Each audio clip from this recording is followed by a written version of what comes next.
Ајде да застанеме за момент и да се запрашаме нешто. Дали некогаш сме размислувале за самото размислување? Знам, звучи малку чудно, нели? Но денес ќе се нурнеме токму во тоа, во тој невероватен, често пати невидлив процес што се случува во нашиот ум, најкомплексниот универзум што го познаваме. Ајде да пробаме еден мал експеримент. Обидете се да си ја замислите собата од детството. Каква беше бојата над зидовите? Какво беше чувството на тепихот под нозете? Можеби дури и се сеќавате на некој специфичен мирис? Гледате, иако тоа место можеби е далеко во минатото, умот што туку создаде цел еден свет, тука и сега. Токму таа моќ ќе ја истражуваме. Ова што го доживеавме е еден вид театар во умот, а се во тој театар започнува со основните градежни блокови на мислата, а тоа се менталните слики кои го населуваат нашиот внатрешен свет. Добро, значи, што е всушност ментална слика? Формалната дефиниција вели дека тоа е внатрешна, сетилна представа на нешто што не е физички пред нас, но клучното тука е дека тоа е многу повеќе од само гледање нешто во умот. Нашиот ум всушност се работи како мултисензорен уметник. Можеме визуелно да го видиме лицето на некој пријател, можеме аудитивно да ја слушнеме омилената песна во главата, нели? Можеме дури и кинестетички да го почувствуваме движењето на фрлање топка. Или пак олфакторно да го вратиме мирисот на свежо искосена трева. Сето тоа се ментални слики. Но прашањето е, дали овие слики се само плод на нашата фантазија или има нешто повеќе? Излегува дека науката има прилично конкретен одговор. Хајде да ги погледнеме доказите. Иако можеби се чувствува како некакво сонување со отворени очи, она што се случува во мозокот е изненадувачки реално. Да, секоја ментална слика што ја создаваме е всушност вистински, мерлив невродошки настан. А благодарение на технологијата се да можеме и да го видиме тоа. И тука доаѓа најинтересниот дел. Погледнете ги овие ефемери скенови. Ова е технологија што буквално ни дозволува да дзирнеме во мозокот додека работи. И што открива? Нешто неверојатно.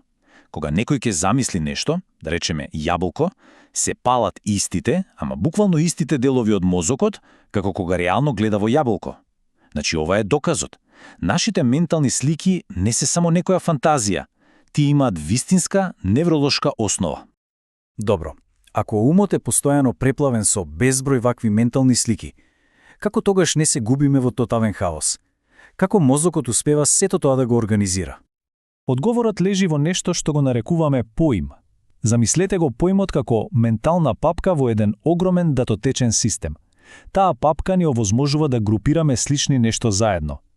И токму тие поими се темелот на целото наше размислување. Процесот на создавање на овие папки е навистина гениарен. Се почнува со абстракција. Мозокот ги идентификува заедничките карактеристики. Например, сите столови, без разлика колку се различни, имаат нешто за седење. Потоа доаѓа генерализација. Го користиме тоа знаење за да препознаеме и некој сосема нов, чуден стол што никогаш не сме го виделе. И на крај категоризација. Ги ставаме столовите, масите и креветите во една поголема категорија, како например мебел. И овој датотечен систем во умот е неверојатно флексибилен. Може да биде хиерархиски, како скала, од животно, па цицач, па куче, па лабрадор. Може да биде и функционален, например, се што се користи за готвење оди во иста папка. Или пак по сличност, сите цитрусни овошја. Оваа структура ни овозможува молскавично брзо да ги најдеме информациите кога ни требаат.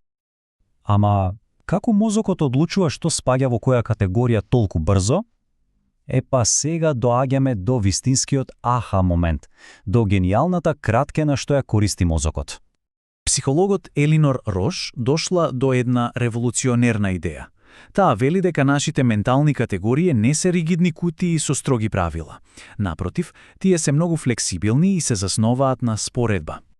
Клучот на целата теорија е прототипот. Што е тоа? Па тоа е најтипичниот, најдобриот пример за една категорија што го имаме во главата. Тоа е нашиот ментален стандард со кој споредуваме се друго.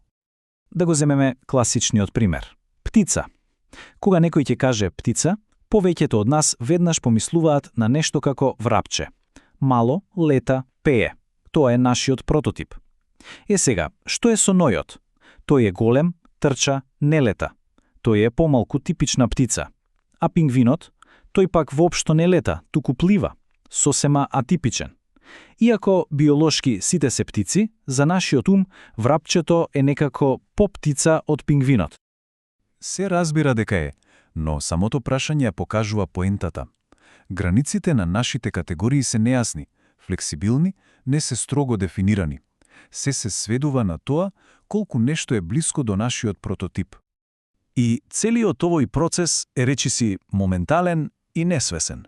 Гледаме нешто ново, веднаш го споредуваме со нашиот ментален прототип и одлучуваме дали се вклопува. Брзо, ефикасно и во најголем дел од времето прилично точно. Значи, да резимираме. Нашиот ум користи слики за да го доживее светот, користи поими за да го организира и користи прототипови за брзо да го класифицира. Меѓутоа, овој неверојатно ефикасен систем има и своји последици. Ајде да размислиме за ова. Ако нашиот прототип за научник секогаш изгледа на еден ист начин или прототипот за лидер, дали тоа несвесно ги обликува нашите очекувања? Дали тоа создава предрасуди? Ова е можеби и најважното прашање.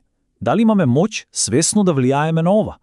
Дали со изложување на нови примери и искуства можеме активно да ги ажурираме нашите внатрешни прототипови и со тоа да ги прошириме нашите хоризонти? И за крај, едно подлабоко, речиси филозофско прашање.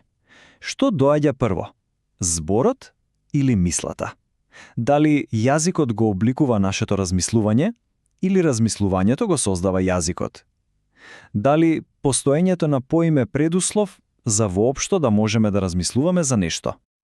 И ова е можеби најважната порака од сето ова. Умот не е некакво пасивно огледало на реалноста. Тој е активен креатор. Тој ја конструира и организира и ја интерпретира нашата реалност. Можеби со разбирањето на овие основни механизми можеме да станеме малку посвесни и малку понамерни мислители. Ви благодарам.